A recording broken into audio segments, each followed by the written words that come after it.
protagonista domina a cultivação mais forte, mas é traído e precisa recomeçar do zero. Como um bandido escravo fraco, ele usará o conhecimento do passado para subir até o topo.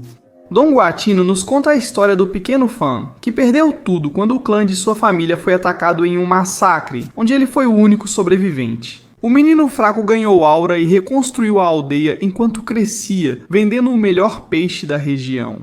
Os cultivadores de seu clã crescem e, para serem mais poderosos, ele precisa abandonar a cultivação, viajando das montanhas escuras até a cidade por meio dessas criaturas gigantescas que crescem junto com seus donos, conhecidas como mascotes espirituais. Enquanto isso, esses jovens, confiando em seu mestre, o acompanham por suas terras, deixando as mulheres bonitas e indo até a civilização, que se combina perfeitamente com criaturas de todos os tipos e que, dependendo do poder, são classificadas por níveis de D a A.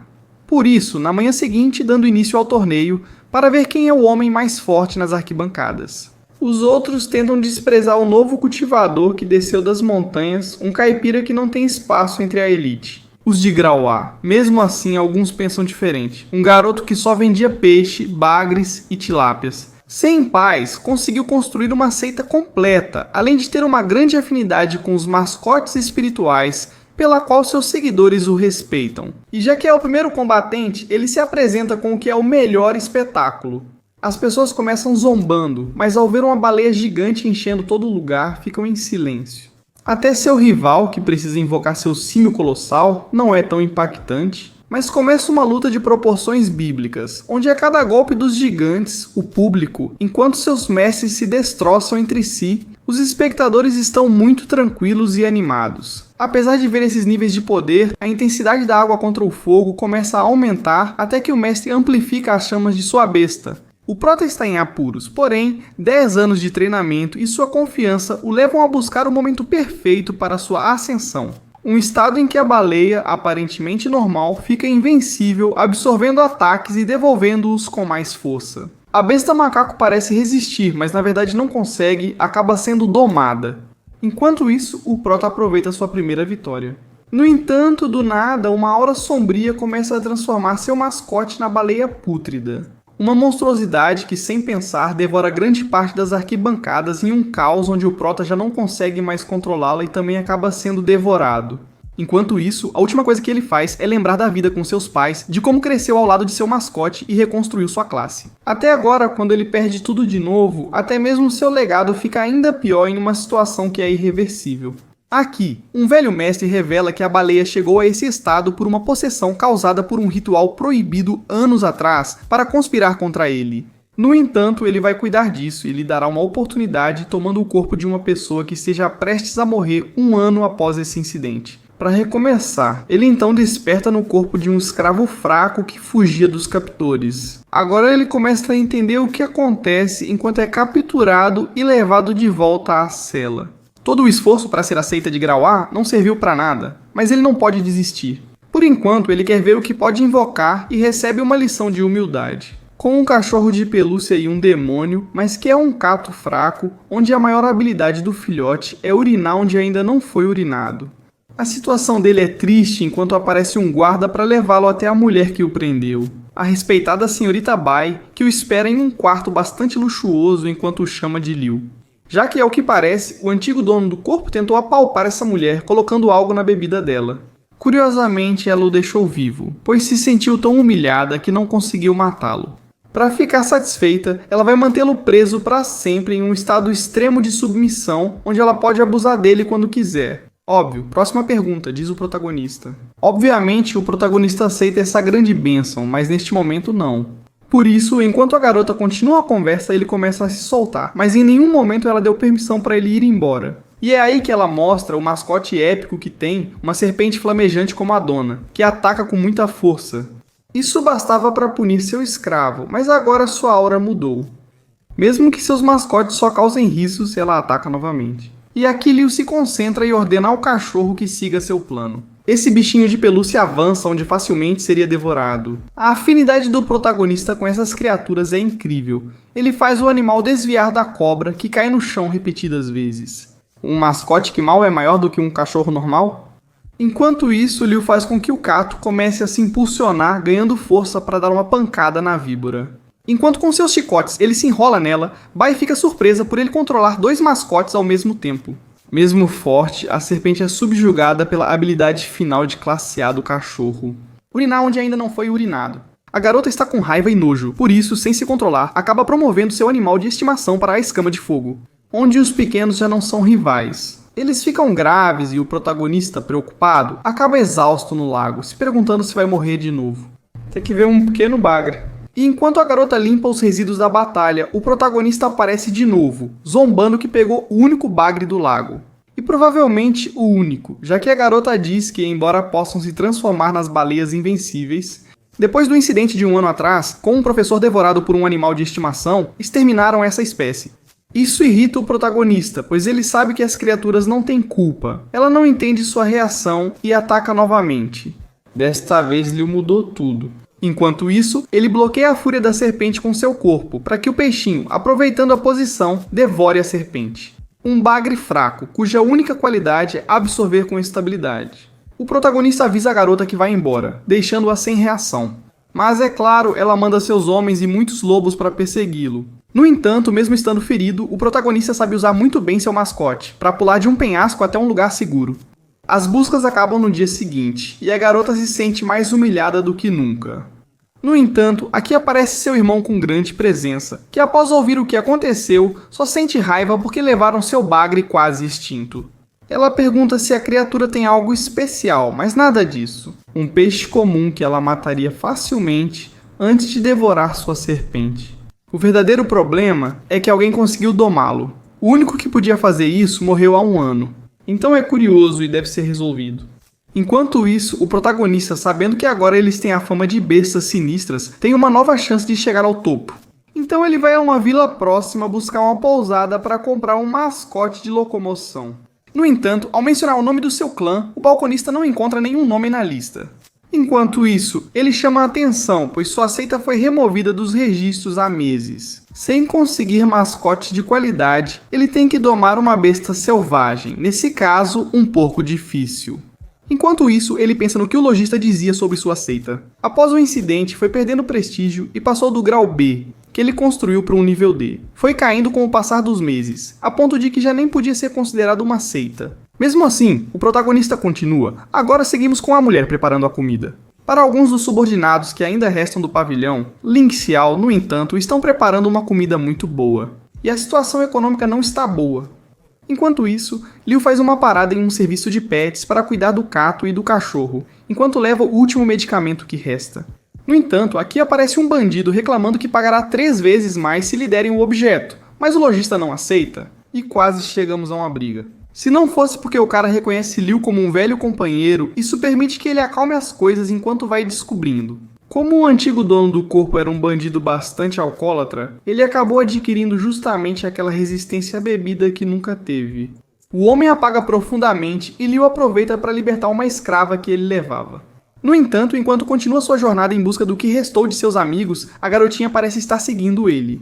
Enquanto isso, na seita, vemos pessoas já se aproveitando da situação. Uma gangue aparece para dominar tudo, dizendo que eles não merecem um lugar tão bom. Uns inúteis de nível D. No entanto, Duan, que agora lidera o lugar, enfrenta eles. Com esse gato Sombra, que apesar de pequeno, surpreendeu ao fazer 3 mascotes dormirem, só com velocidade.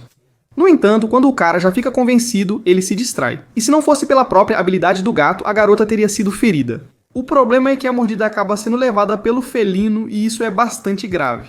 O protagonista chega na antiga casa e percebe o descuido. Tudo isso em apenas um ano, e quando percebe que não há cuidadores, ele se altera e avança. Para terminar encontrando o mascote de Duan. Ao vê-la agonizar esmagada, seu dono implora para que não o abandone e fica devastado. A gangue. Após eliminar todos os mascotes, ele recebe seu prêmio. No entanto, de repente, um estranho líquido amarelado atinge suas criaturas, enquanto um desconhecido aparece para desafiar a escória. Essa presença lembra algo a Gulin. No entanto, ao mandar seu bichinho de pelúcia atacar o careca, este zomba dele. Sem esperar que ele lutasse contra seu lagarto como se fossem do mesmo tamanho. Ele até consegue acertá-lo de uma forma fofa. Mesmo sem entender quão fracas as mascotes ficam ao serem urinadas pela pouca experiência, a turma segue determinada a conseguir o lugar. Invocando mais feras que o protagonista, ele leva para um lugar aberto, como as mascotes vão antes quando chegam seus mestres. A habilidade do Bagre já consumiu a maioria das mascotes de qualidade que o protagonista precisava, deixando os rivais sem reação e sem entender como ele tem um Bagre. Se foram exterminados, restando apenas a opção de fugir, Gulin aparece para agradecer ao seu herói, emocionando-se ao vê-la, embora se apresente como Liu, já que antes de revelar sua identidade, precisa saber quem o traiu. Mesmo assim, a garota confia, mas os outros não. Sente-se a frustração em todos, mas principalmente a raiva de Duan, irmão de Gulin, por sua perda. Liu sabe o quanto amava o animal desde o dia em que teve a missão de encontrá-lo. Sua motivação desaba completamente, dizendo a todos que vai abandonar a seita, já que sem mascotes para cuidar não vale a pena.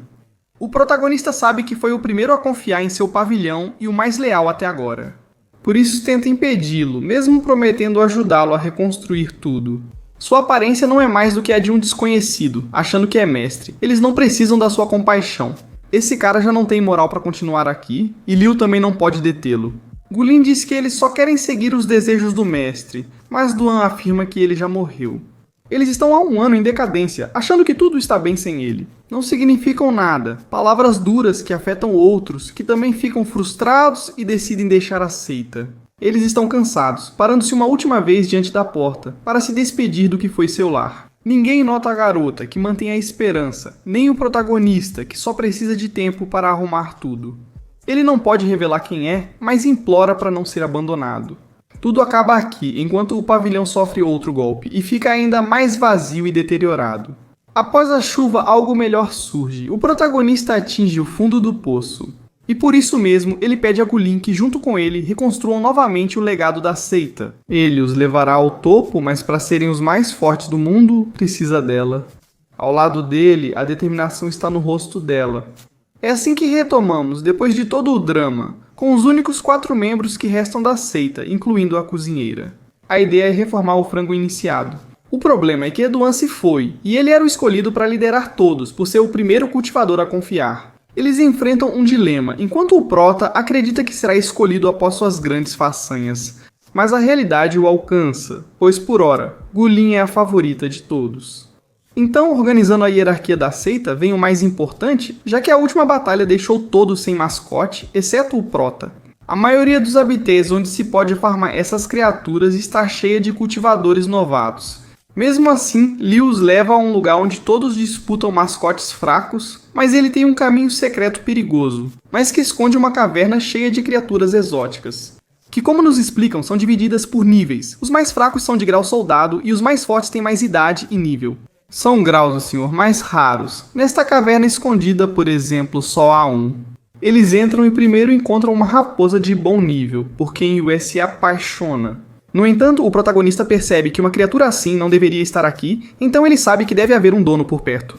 Um caçador de recompensas surge e ataca impulsivamente, deixando o grupo em desvantagem. O protagonista já estava preparado. Nesses casos, só restava usar seus poderes e forçar uma invocação, mesmo sem garantia de resultado. Felizmente, isso é eficaz contra o adversário. Aqui todos sentem a presença do Grau Senhor e correm para capturá-lo primeiro. Ele tem mais experiência e chega antes. No entanto, o protagonista, só de olhar, percebe que se trata de um Grau Senhor em estágio adulto, e ainda com habilidade única. Assim, ao atacar, a raposa é cegada e com seu corpo arranca a cor do inimigo de forma curiosa. Uma habilidade aparentemente pouco problemática. No entanto, com a cor, cria ilusões que pegam todos de surpresa, já que até mesmo troca tonalidades para confundi-los. E eles nem conseguem se aproximar dele. Então o Albino decide fazer uma trégua temporária para vencê-lo, e depois eles dividirão o lucro. Mas antes de distraí-lo, ele usa seu chifre para desaparecer, mas não completamente, para que ao atacá-lo com sua grande velocidade, surpreenda com esse soco letal no chão. Então o panda, com a vantagem, libera uma loucura de cores que submete seus inimigos a uma contaminação onde eles ficam completamente vulneráveis. Esse mascote é poderoso, mas o cachorro do protagonista não entende o que ocorre, pois o chão enxerga algumas cores. Ele não entende como todos são atingidos e com um ataque faz o panda dormir e urina nele para impedir que se levante. O problema é que o Albino os trai, pega a recompensa e foge, levando a criatura poderosa para o castelo. Da Seita da Liberdade, o Albino passa pelos guardas e vê várias criaturas em condições terríveis, prontas para venda. Chegando ao líder da seita, Yang, um sujeito ganancioso que havia feito um acordo de devolver a parceira de sua raposa se ele conseguisse boas criaturas. Mesmo cumprindo, o sujeito decide ficar com tudo. Enquanto isso, o jovem luta com habilidade e com seu mascote derruba alguns inimigos. Pelo menos até que aparece o demônio de Yang, uma criatura que se move entre as sombras e que o subjuga facilmente, deixando-o sem nada e levando suas criaturas para vendê-las. No dia seguinte, nosso grupo encontra no mercado cartazes de procurado para Liu, por causa de Bai, a garota de antes. Ela ficou bastante irritada. Mesmo assim, decidem que não vão mostrar nada para ela. Por enquanto, melhor assim. Eles buscam mascotes e, enquanto isso, a cozinheira os ajuda a negociar com esses pequenos acorrentados que, mesmo fracos, agradam seus donos. A surpresa é quando eles encontram justamente o panda que foi roubado na noite anterior. Eles fazem um escândalo. Mas o membro da Seita da Liberdade parece perigoso. O pequeno Cheng mostra sua afinidade com animais, juntando-se ao panda para enganar o escravista e fazê-lo apanhar. Bastante legal. No entanto, acaba funcionando. Yu, que é a única sem animal de estimação, consegue formar um vínculo com o panda, que percebe que a mulher é confiável.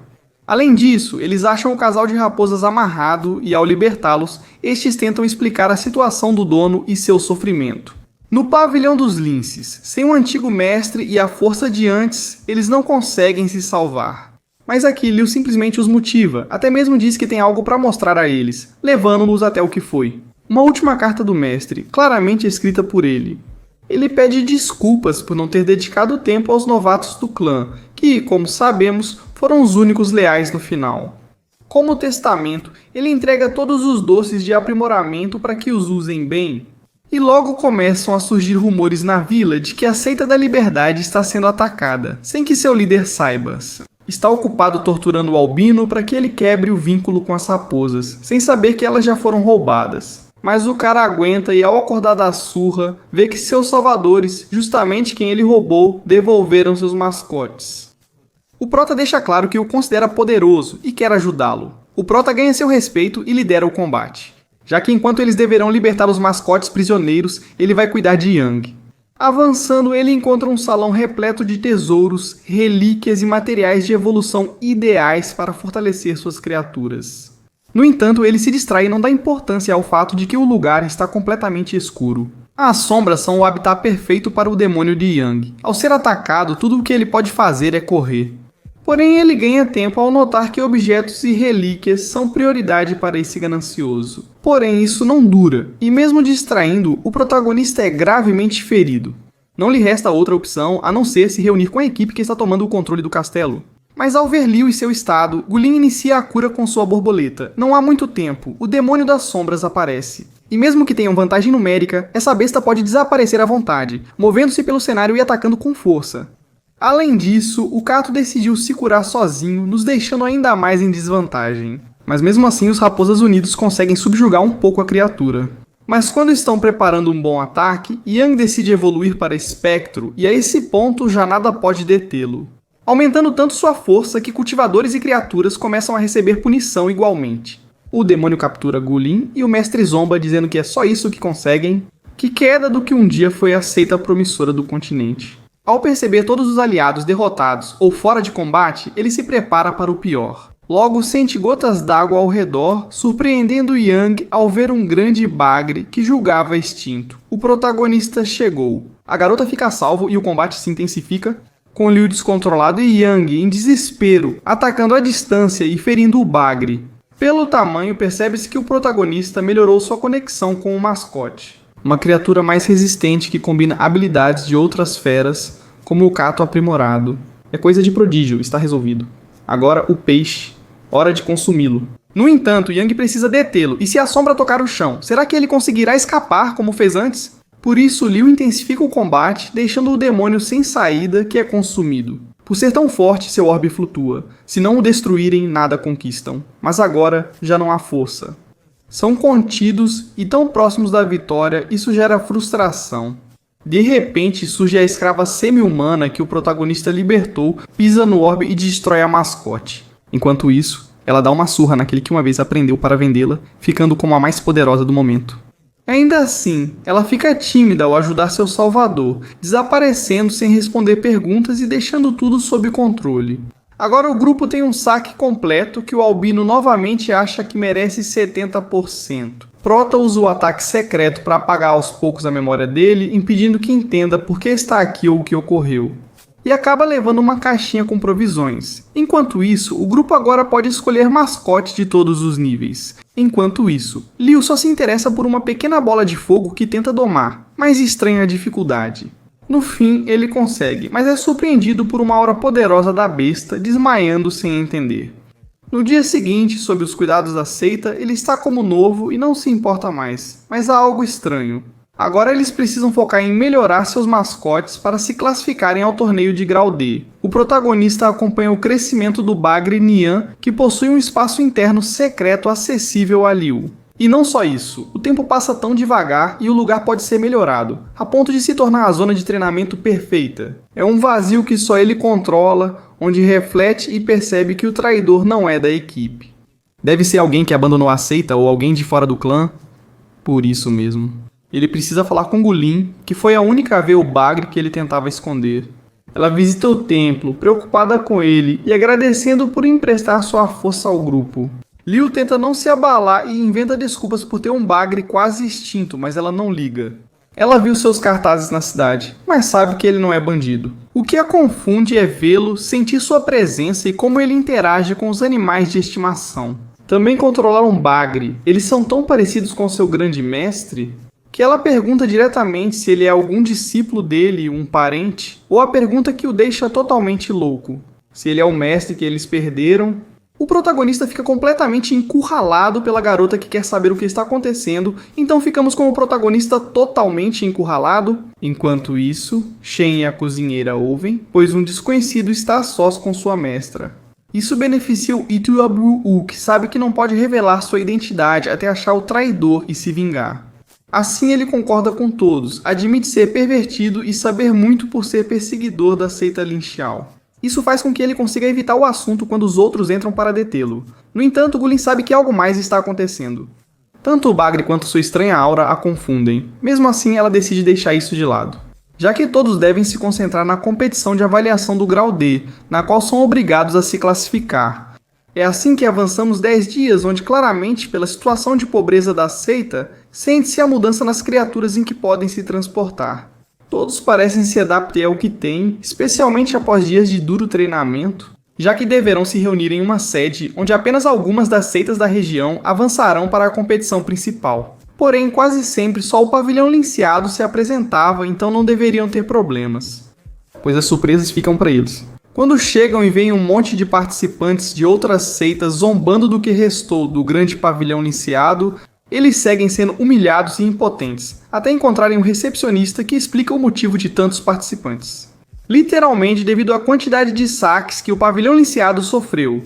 Bandidos e seitas em dificuldades triunfaram com recursos roubados, e até antigos aliados se corromperam. Por isso o protagonista já não sente culpa. Como apenas 4 das 8 seitas podem se classificar, ele enfrentará as que lhe prejudicaram no passado. A confiança do cara é grande e, embora suas criaturas ainda pareçam inofensivas, já tem melhorias. E ao enfrentar seus rivais facilmente, eles são dominados, a maioria com facilidade, até mesmo envenenando o traidor. Mesmo assim, ele se acalma, ao invés de continuar batendo neles. Ele obriga todos a trabalhar para ele, recuperando o que perderam, e ao serem subjugados, são forçados a aceitar. O protagonista se levanta e, apesar de ser desconhecido para quase todos, até o recepcionista se impressiona. Então agora, com as 4 seitas que foram levadas para a ilha para serem classificadas. Percebemos que o Albino de antes tem seu próprio grupo, o cara continua sendo o arrogante de sempre. No entanto, também chama a atenção que o Liu Arun tenha conseguido treinar rápido, por isso propõe formar uma aliança. Enquanto isso, o Careca, outro líder, também não quer ficar de fora. Mesmo assim, Albino segue chamando-o de fraco de forma grosseira. A líder deles, uma senhora idosa, acalma o garoto e ainda demonstra força. E Prota vê um cenário favorável para as competições deste ano. Nesse momento surgem criaturas gigantes que os levam à ilha, onde são recebidos pelos instrutores. E aqui conhecemos essa garota chamada Lu Wen, uma examinadora bastante fanática pelo legado do pavilhão, Lin Xiao. Eles venceram os rivais mais fortes, o que a emociona por terem chegado até aqui e deseja muito sucesso a eles. Ele os guia explicando a função. Essas pulseiras são dispositivos que cada participante usa e que estão conectados diretamente a uma criatura rechonchuda para medir suas estatísticas. Porém, eles precisam cuidar do objeto, pois se o perderem ou ficarem mais de 3 minutos longe dele, serão desclassificados. Aqui a competição está prestes a começar, então cada examinador fica com um grupo, guiando-o até um ponto remoto da ilha. Enquanto isso, vemos a aparição nos céus da família Bai, onde os irmãos chegam ao centro de comando, Bai Tan-Chu. Ele é respeitado por ser o mais velho.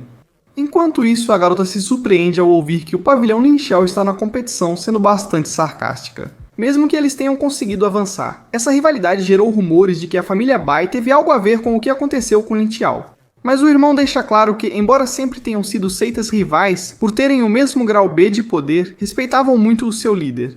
Inclusive, quando jovens, já se enfrentaram várias vezes. A seita Bai costuma perder diante de uma cultivação avassaladora, mas por hora Bai é responsável por iniciar a competição. Onde há uma paisagem, as águas estremecem e a ilha surge, formando um cenário épico com diversos biomas. Onde a competição pode ocorrer, cada seita já está posicionada, liberando vários orbes para a primeira prova. Como uma voz que ecoa por toda a Terra diz que devem coletar as esporas, são 500. Os mais rápidos se classificam. Os demais descansam.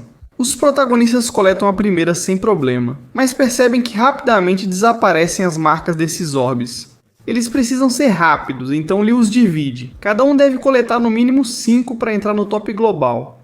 Enquanto isso, no centro de controle, há seitas que já coletaram 17 orbes. Como usam mascotes para levar a pulseira aproveitando uma brecha nas regras e facilitar? Esses caras são os candidatos a liderar o primeiro lugar. De repente, Laura, uma de suas mascotes, desaparece enquanto o desconhecido os ameaça. O cara parecia forte, mas ao mostrar o braço dentado, fica claro que é louco. Ele tem uma das conhecidas como mascotes parasitas que o deixou sem braço. Com presença assustadora, ele integra a seita da liberdade e devora oponentes sem hesitar. Isso é algo fora do regulamento, mas em um espaço tão grande fica complicado saber quem é. Enquanto isso, o protagonista e mascotes recuperam orbes aos poucos. No entanto, justamente, a seita de Olan aparece onde Liu reconhece o líder, que foi quem levava a escrava que ele libertou e que era conhecido de sua vida antiga. Ele não esperava que seus mascotes também o reconhecessem. Sobretudo essa mulher, que pela reação do cachorro, deve se tratar da antiga mulher do protagonista. A situação sai um pouco do controle. Eles sabem que o Liu que conhecem está por perto, enquanto Gulin, fazendo sua parte do trabalho, se encontra. Com esses caras pouco confiáveis, mas guiados por uma voz familiar. Embora com outra aura, o irmão Duan aparece e, como vemos, com bastante ódio. E é que agora podemos ver que sua aura é diferente. Seu uniforme deixa claro que agora faz parte da seita Rakshasa. Ou seja, que os dois bandidos de antes são rivais que, além disso, querem enfrentá-lo com criaturas bastante poderosas, mas Duan os ignora completamente. Ele prefere dizer que sua irmãzinha do cultivo agora lidera o pavilhão Lin Xiao. Isso enfurece os carecas que parecem ter um grande arsenal de mascotes. No entanto, em um piscar de olhos, uma criatura corta todos ao meio. E entre a poeira dá pra ver que o gato, que aparentemente tinha morrido,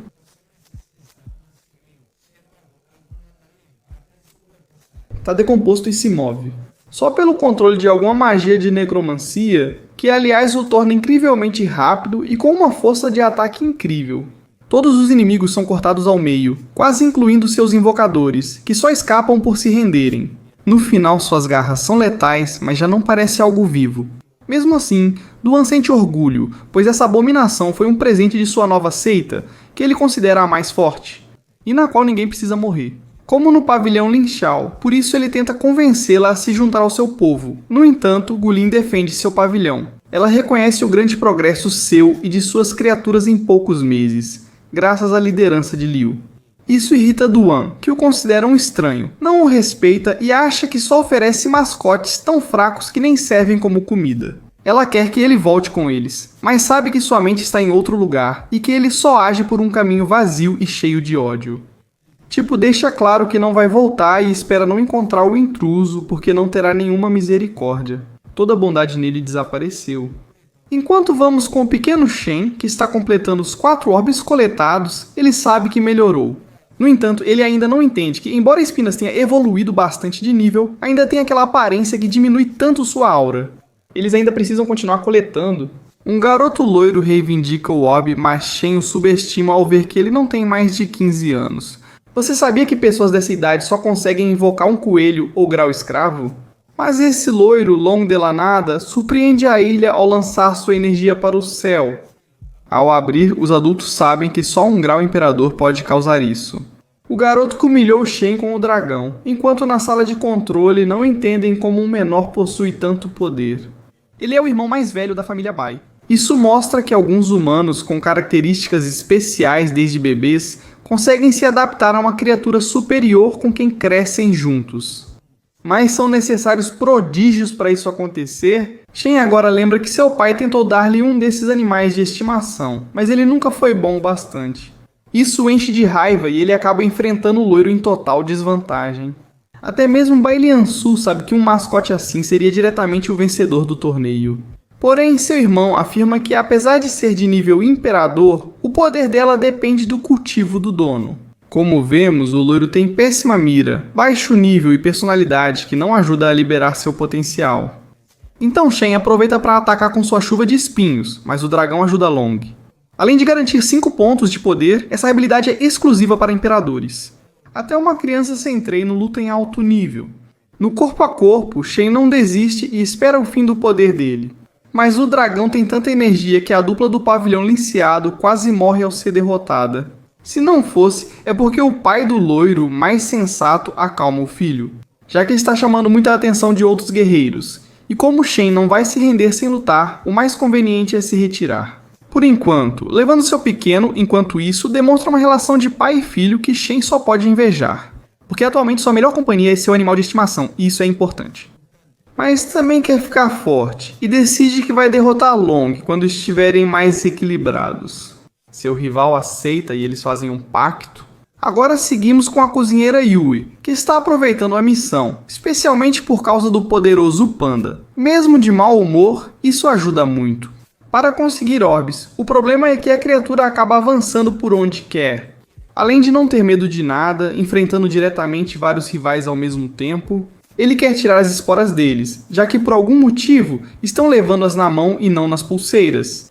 Então o panda ataca as garotas, que parecem ser bastante resistentes. No entanto, as aparências enganam. Ao invocarem pela primeira vez, percebemos que são um grupo de idols, todos com mascotes visivelmente chamativos. Sem poder em batalha, o panda faz todos dormirem facilmente. Aqui as garotas imploram para não tirarem seus orbes. E como acabam explicando, elas entraram nessa competição só pela experiência e acabam sendo chantageadas por um mestre de bandidos que sequestrou sua amiga, expondo-a a uma criatura que pode matá-la a qualquer momento. Se não conseguirem 5 orbes por algum motivo, Yubi sente compaixão e decide ajudá-las. Então as 3 garotas, ao encontrarem o velho, dizem a ele que conseguiram obter 3 esporos, mas ele vai permitir negociações, e está quase devorando a cabeça da amiga dela. No entanto, ganhando um pouco de tempo, aparece o panda com seu camuflado por trás, enfrentando esse verme estranho que parece forte, mas ele o explode com um soco da maneira mais épica possível. Tudo parece sob controle. No entanto, o velho já tinha conseguido injetar uma larva no pescoço da garota, que aos poucos vai se enterrando mais, causando muita dor a ela. E em uma posição onde com um comando pode quebrar seu pescoço. Agora Yubi precisa escolher entre implantar uma dessas larvas para salvá-la ou deixar a garota morrer. Uma decisão que traz velhos traumas da sua vida, onde as escolhas a levaram a tragédias. Por isso, a garota entra em estado catatônico, uma aura poderosa a envolve, e frustrada, ela espanca o velho até deixá-lo inconsciente. Enquanto o panda arranca a larva, Yubi também cai, pois nesses momentos perde a razão.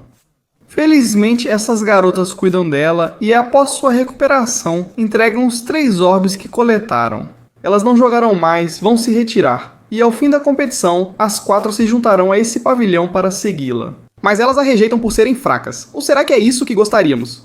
Enquanto isso, vamos para a sala de controle, onde a pontuação da primeira etapa é divulgada. O primeiro lugar tem 47 orbes, no entanto, Bai Liansu está interessada no pavilhão liceado. Ela até fica feliz por estarem na 7ª posição com 16 pontos. Apesar de ser uma mulher dura, ela fica emocionada por ver que conseguiram avançar. O problema é que continuam achando seitas massacradas. Alguém está usando a competição para isso? Assim, ao responsável cabe iniciar a segunda fase. Enquanto isso, seguimos com Liu, que agora está com a mesma mulher. Ela o segue sem explicar o motivo, apenas diz querer ver o cachorro. Liu pergunta que tipo de pessoa ele é para ela. Ela relata ter sofrido grave perda de memória, por isso não recorda muito da vida antiga. Ela se aproxima e diz que ele é um demônio desagradável, mas parece querer beijá-lo. O protagonista é curioso, mas ao tentar se aproveitar, a garota bagunça os dentes dele. Algo ocorre entre eles. No entanto, o raposo e o albino os interrompem enquanto rondam a área. O cara já confia muito no protagonista, mas uma presença estranha se aproxima. Um homem em cadeira de rodas. Por isso mesmo o albino, só de olhar já evita problemas, falando que não tem orbes livres para entregar a ele e também não podem ser transferidos. Cada um deveria seguir seu caminho sem se desgastar em uma batalha. O velho, por sorte, aceita, até que uma voz ao longe os informa que a segunda etapa começa. E agora, submeter a pulseira dos rivais por 30 segundos, isso tira os orbes que eles tenham conseguido. Muchan sente o terror. Trata-se de um humano que deixou grande parte do seu corpo ser parasitado por um mascote e ele é letal. Ligo está pronto para lutar, mas o albino rapidamente os leva embora, assustado. Se lutarem, vão perder tudo. Ele é forte demais para eles. O albino acabou de abandonar a velha e os colegas de equipe, mas na verdade eram 3 vagabundos que ele contratou só para competir no torneio. Mesmo assim, não se justifica. 2 desistem, mas a velha não faz isso a tempo e perde a cabeça. O cara não está brincando, enquanto isso Liansu está preocupada porque essa nova regra só vai fazer com que todos queiram se matar para ganhar os pontos. Porém, o irmão dela sabe que isso fará os fracos desistirem, restando apenas alguns. O pavilhão mais forte e não o mais conveniente, que é o que os organizadores procuram. Logo, vários times se retiram até restarem 15 e o albino é o único do seu time improvisado. Ele acha que vai sobreviver à final, sem saber que o velho Nian vai lembrar do seu rosto? Ele mesmo pode encerrar isso, mas parece ignorar. Em breve veremos esse combate em que alguém terá que morrer. Na verdade, aqui temos publicados os 15 melhores times onde está o pavilhão liceado que avança para a 7ª posição. Por isso decidem se reunir, já que agora é fácil perderem pontos se o combate estiver habilitado. Liu chega com 2 novos companheiros. O albino, por seu histórico, não é confiável. Enquanto Dian, nova beleza do local e considerada namorada do protagonista, é mais respeitada. Enquanto isso, a voz os menciona as posições na tabela, incluindo a seita Haksasei, onde está Duan e que fica com o 2º lugar. Por isso, Gulin está abatido, sem entender o amigo, especialmente com essa estranha versão do gato zumbi. O protagonista consegue ligar essa putrefação ao estado da sua baleia após a traição? Pode ser uma boa pista, mas por enquanto ele mantém a calma. E já que restam tão poucos esporos para coletar, as equipes começarão a atacar umas às outras. Então se separar não é uma opção. E junto com o albino, alguém tem alguma ideia? Assim vemos essa seita fraca, animada só por um saque de 3 orbes. Após pegá-los com seu mascote, descobrem que são só pedras comuns, que ficaram em uma posição onde Liu e os outros têm a vantagem. Então, usando suas criaturas, atacam sem problema, enquanto seus mestres ficam sem tempo para reagir, sendo subjugados com uma boa dose de urina. É assim que eles pegam suas pulseiras, somando uns gigantescos 9 pontos à tabela. O problema é que eles se distraem ao tentar dar alguns para o albino, e é aí que pegam Dian pelas costas, subjugando-a novamente. Com um desses desagradáveis vermes, um companheiro do velho de antes, mas mais agressivo. Eles baixaram a guarda e por isso decidem que vão entregar os orbes que acabaram de ganhar. Para que não façam nada com a garota, ela se emociona. Será que ela sente tanto assim? No entanto, os bandidos, para garantir, aceitam um acordo, mas só vão libertá-la a uma certa distância. O protagonista acha que é uma armadilha, mas ao ver a expressão da garota, sabe que pode confiar nela. Na verdade, ele os avisa que se fizerem algo com ela, ele vai caçar a seita deles pelo resto da vida.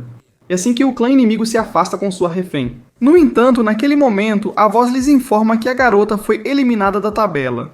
O protagonista sabia que não podia confiar e ficou com raiva. Porém, naquele momento, anunciam que a seita do verme foi eliminada. O protagonista só entende a situação ao ver a garota a salvo, pois ela usou seu charme ao ficar sozinha com o velho, para se aproximar o suficiente para poder invocar sua mascote, uma dama raposa que ataca, encantando e transformando suas vítimas em marionetes. Então ela decidiu se render e fez com que o velho a atacasse, para que todo um clã inteiro. Desclassificado do torneio por agredir quem já havia se rendido, entregando ao protagonista vários orbes. Ela terá que se retirar do torneio, mas o que fez faz com que todos a respeitem. Agora ela é cunhada e deve se unir ao pavilhão Linciado após o torneio. A única coisa que preocupa a garota é que alguém não quer aceitá-la, mas apesar da pressão, o Prota tem certeza. Essa garota está apaixonada. Por enquanto, com os orbes tem 46 pontos e o primeiro lugar garantido, mas ainda faltam os pontos do Albino. O pavilhão Linciado conquista o merecido segundo lugar. Abaixo da seita dos parasitas e superando o clã zumbi de Duan. Todos no quartel estão surpresos, até mesmo o irmão mais velho se emociona ao ouvir novamente o nome desse clã no topo. E ainda mais por causa daquele membro misterioso que chegou para melhorar tudo. Um homem forte chama a atenção da irmã, sem entender o motivo. Entramos na terceira fase, quando a ilha volta a afundar e as pulseiras não podem encostar na água. Ou perderão os pontos. As equipes restantes são obrigadas a se encontrar enquanto avançam até o topo, onde só restará o melhor. E para deixar mais divertido, a regra de não ser atacado após se render está anulada. Começam todos contra todos, e bem quando avançam, são atacados pelo gato zumbi. Duan está ansioso para se vingar de Ibu, que considera um intrometido. Na verdade, ele nem sequer o considera poderoso, e deixa que seus companheiros cuidem disso. Assim, um polvo surpreende o protagonista, que remove a pulseira e encontra a criatura zumbi na água. O que eles não sabem é que esse é o ambiente perfeito para que Ibu use seu agre. Todos aqui se preocupam com o líder, o que irrita ainda mais o cara, já que ele não entende o motivo de tanta admiração. Mas para Gulin, ele não tem por que opinar depois de ter sido o primeiro a abandonar a seita, dando início ao combate. Enquanto isso, a cozinheira, a quem ele tenta intimidar com seu panda. Mas o cara não só tem um igual, como também vários níveis mais poderoso e maior.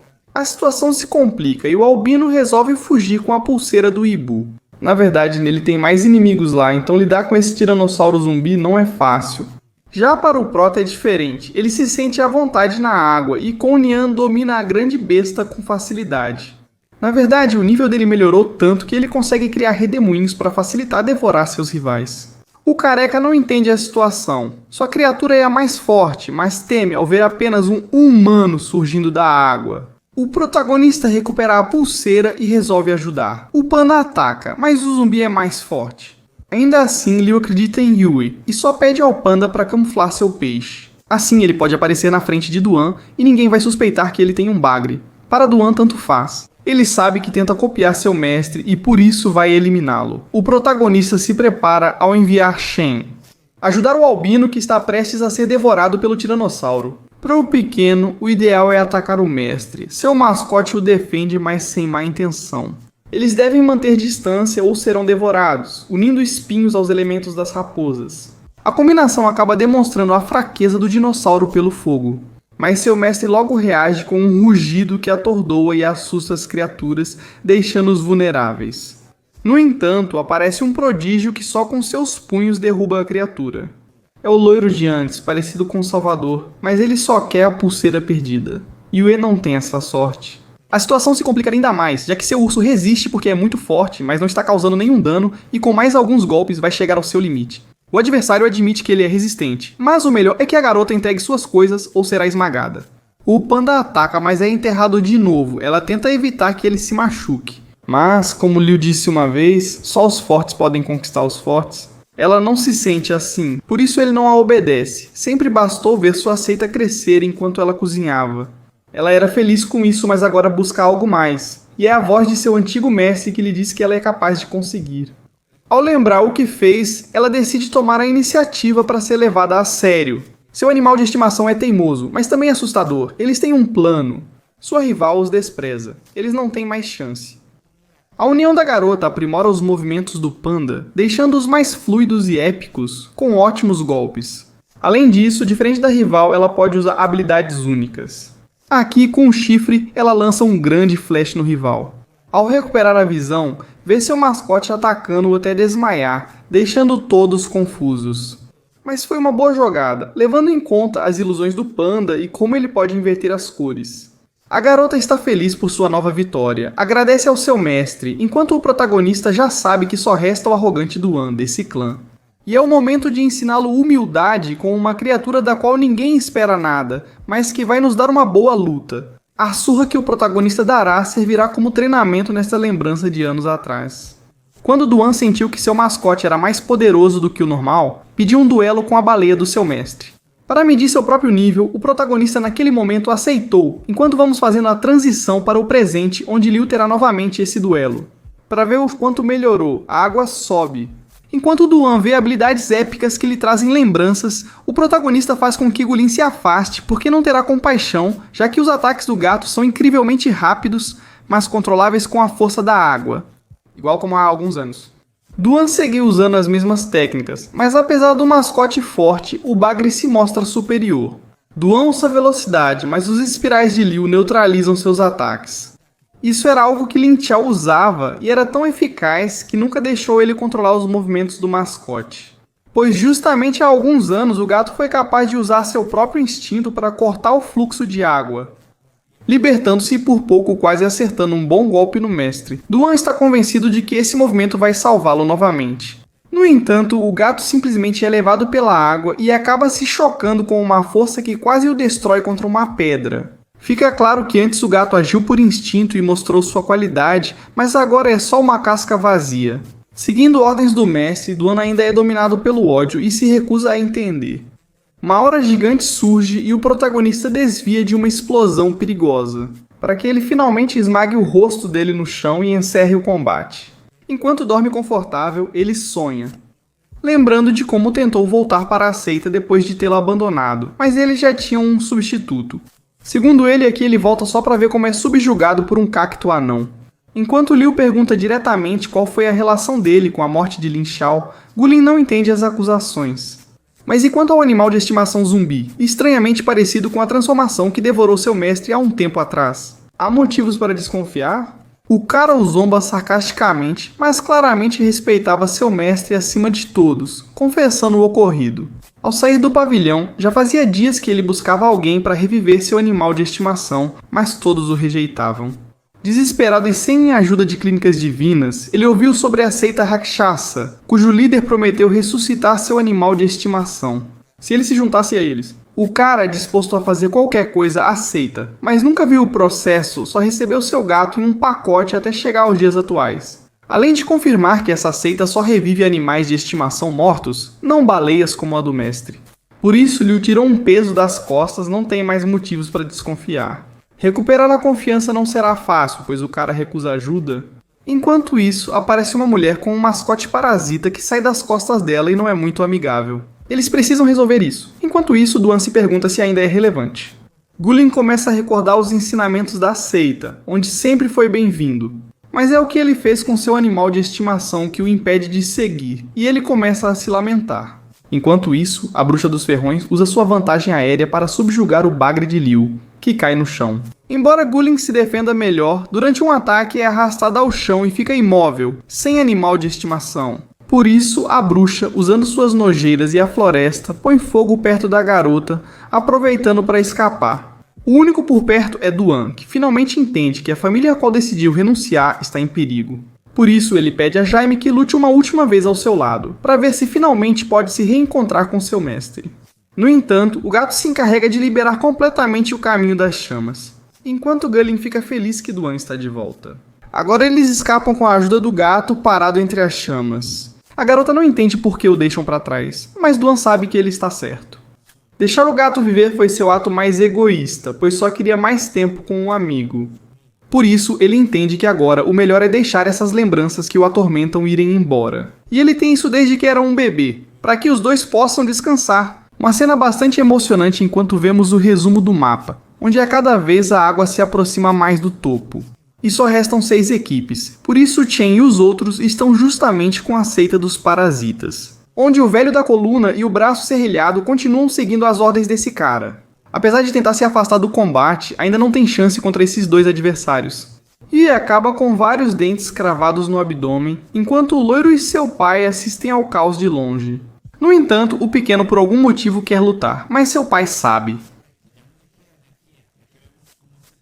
Os dois, com mãe e irmã, fundaram esta seita humilde. Usar um grau de Imperador era tão caro que Long precisou treinar para gerar energia Astra e usá-la depois, chegando assim a 25 pontos, dos quais não lhes resta nada. Escamas é poderoso, mas ainda não é adulto para poder liberar todo o seu potencial. Ainda assim, o loiro está convencido, para ajudar seu amigo, justamente o que seu pai tanto queria que ele encontrasse. E se ele tiver que usar a técnica proibida, ele usará. Aqui seu pai decide não intervir mais. Quando Shen quase cai, surge a sombra de um imperador atrás do velho, que recebe um forte golpe. Como esperado, sua energia acaba, ele se fere muito, e não há outra opção. Ele pede 10 pontos para Escamas, um empréstimo de força, onde sua letalidade aumenta. O velho que parecia vencer se desespera, porém essa habilidade lhe dá energia por pouco tempo. E continua pedindo emprestado, desferindo bons golpes na cabeça.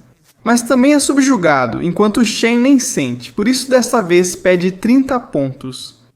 Abusar assim da habilidade acarreta juros perigosos. Mesmo assim, com tanta energia, ele quebra o osso do velho para impedi-lo de se mover e acertá-lo. Esse golpe devastador deixa o primeiro campeão. Enquanto isso, o urso de Yui tenta esconder e proteger a garota, mesmo sacrificando-se. Porém, sem sangue suficiente, ficam imóveis. Yui, ainda com alguma vontade, busca nas lembranças do mestre sua motivação. Após um grito, o panda troca de técnica, usando força para segurar a minhoca e controlar o movimento do mestre, a ponto de terminar martelando o rosto dele com esse soco. Long, por seus interesses, terá que passar um mês todo de energia ou morrer. Resta apenas Liu, que usa o Kato para tentar controlar o voo do rival.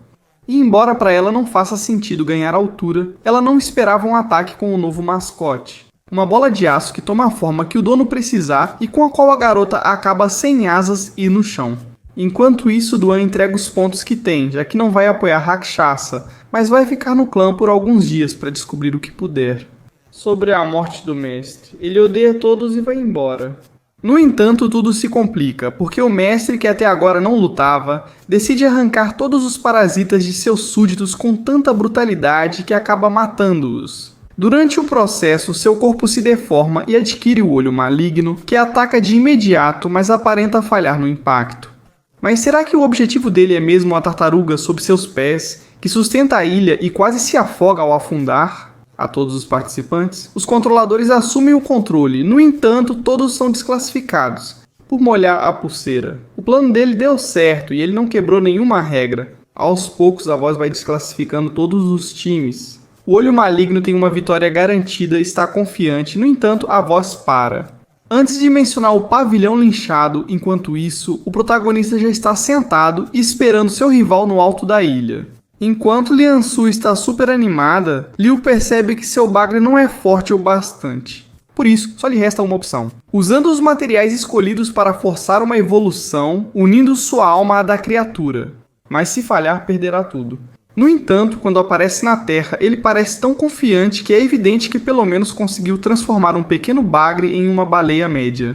Isso já basta para iniciar um grande combate em um cenário cheio de projéteis repelidos pelo protagonista. Então, rapidamente o rival ataca no corpo a corpo, e quando não consegue, pressiona com o canhão. A união da baleia com seu mestre permite que desviem e devolvam um golpe que desmonta a coluna do adversário.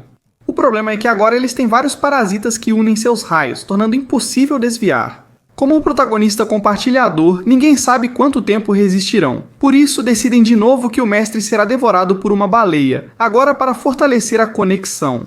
O careca tenta impedir, mas já é tarde, até para seus parasitas que nada fazem. Antes de fugir, eles o trazem de volta à luta. Léo fica bastante ferido no processo. Mas combinando todas as suas mascotes, Léo dança, usando o ambiente para se mover e atacar. Mesmo assim, ele não se deixa ser absorvido facilmente e com alguns truques atravessa nuvens com um golpe, mas sobrevive, para usar toda a energia que lhe resta nesses raios que seguem seu inimigo de perto. E ao não desviar, tudo termina bastante queimado, mas ainda assim ele tem a carta vencedora. Ele sai correndo com o cachorro que faz xixi em tudo, alcançando a altura para outro golpe de martelo. Com tanta força que é obrigado a comer chão violentamente, o cara não consegue se levantar. Temos um vencedor. Os irmãos Bai estão ansiosos para conhecê-lo. No entanto, enquanto aproveita o pôr do sol, a calma vai embora. Quando vê como os parasitas começam a devorar seu mestre vivo, para torná-lo ainda mais deformado, sem traços humanos. Porque um laço tão forte é demais para a baleia tão ferida. E E o protagonista acaba sendo subjugado por uma criatura que parece querer arrancar seus olhos. Parece que tudo vai terminar aqui. Até que a presença que ele sentiu uma vez retorna com este braço, puramente de energia. Ele não sabe do que se trata, mas se isso o ajuda a sobreviver, será que é o suficiente? O problema é que essa força é intermitente e o abandona às vezes, fazendo-o pensar que seu fim está próximo. Até que uma Piton gigante atinge a criatura que anuncia a chegada dos Bai, que chega como um herói. Mas o Prota enfrenta problemas maiores ao ter sua mente levada para outro lugar, onde a mesma voz o repreende. Por estar vivo, quando o matou há pouco tempo e agora que acordou de novo, precisa de um pouco de energia? Obriga o Prota, ou melhor, seu corpo, a atacar Yansu, que sem defesa é subjugada no chão.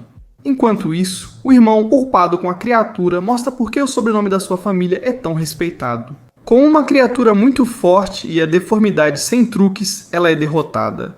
Porém, ele perde o controle ao ver sua irmã e o protagonista serem devorados. Com um golpe, ele acaba na água, se perguntando se aquela entidade que fala com ele foi quem matou o antigo dono do corpo.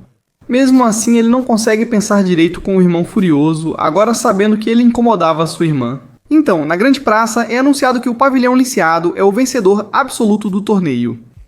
Voltando ao grau D, onde seu antigo mestre os deixou, mas a pessoa que os levou até lá foi capturada pela família Bai.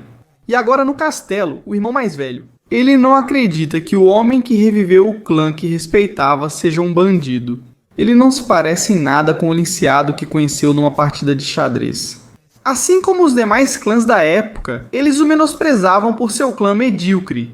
No entanto, sem perceber, ele mantinha a calma enquanto avançava pouco a pouco e sem que ninguém soubesse. Ele foi fazendo com que os fracos se tornassem fortes até chegar à classe D. Agora, novamente, eles têm esse nível, mas não sabe se Liu será bom o suficiente como foi o outro cara. O protagonista sabe disso e conta com pessoas e mascotes para alcançar o topo. Com essas palavras, Bai sente esperança. Quando perguntam sobre seu baga exclusivo, ele mente dizendo que comeu e é torturado a noite toda. Enquanto isso, parte da equipe se prepara para resgatá-lo, embora alguns já o considerem morto. Mesmo assim, Prota está satisfeito, confia no que conquistou e com seu mascote acredita que tudo será diferente, deixando de uma vez por todas sua identidade. Como Lin Xiao começou a avançar como Liu Feimang, o bandido, sem saber que já estão seguindo seu novo nome, e não por coisas boas. No entanto, até aqui esses últimos episódios de um Donghua que eu gostei demais. Tem sido uma experiência que foi do menos para o mais.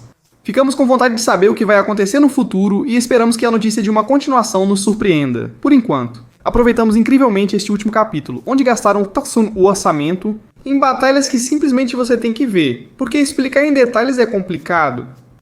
Muito feliz com essa primeira parte da história, que já tem um mangá mais avançado. Então, para quem quiser aproveitar, o nome está na descrição. Por enquanto, é tudo da minha parte. Com essa aventura, deixem nos comentários o que acharam desses 12 capítulos de pura joia. A história não é muito complicada, mas dá para perceber que a combinação de sistemas de poder evolui o mais fraco até torná-lo o mais forte. Funciona com criaturas estilo Pokémon, é mais adulto, e acima de tudo, com essa animação insana que tem, fica 2 vezes mais divertido e que se manteve no mesmo nível ao longo dos episódios. Uma animação tão poderosa quanto desconhecida, é uma história simples sobre o herói desprezado e fraco que busca chegar ao topo com os poderosos da classe A. Recomendo assistir completa, pois é muito divertida e cheia de espetáculo visual e epicidade. É mais uma para a lista das séries chilenas que chegam para mostrar do que a animação é capaz, com batalhas brutais entre feras e mestres, com uma fluidez invejável para muitos títulos populares do Japão, que mesmo em momentos mais tranquilos, continua se destacando. Como sabem, os donguas são os favoritos do canal. Quanto mais surgem séries assim, mais vemos a epicidade de um cachorro anão enfrentando uma serpente. Vou resumir para vocês por este canal. Espero que tenham gostado da série tanto quanto eu. E como disse meu pai, eu os abandono.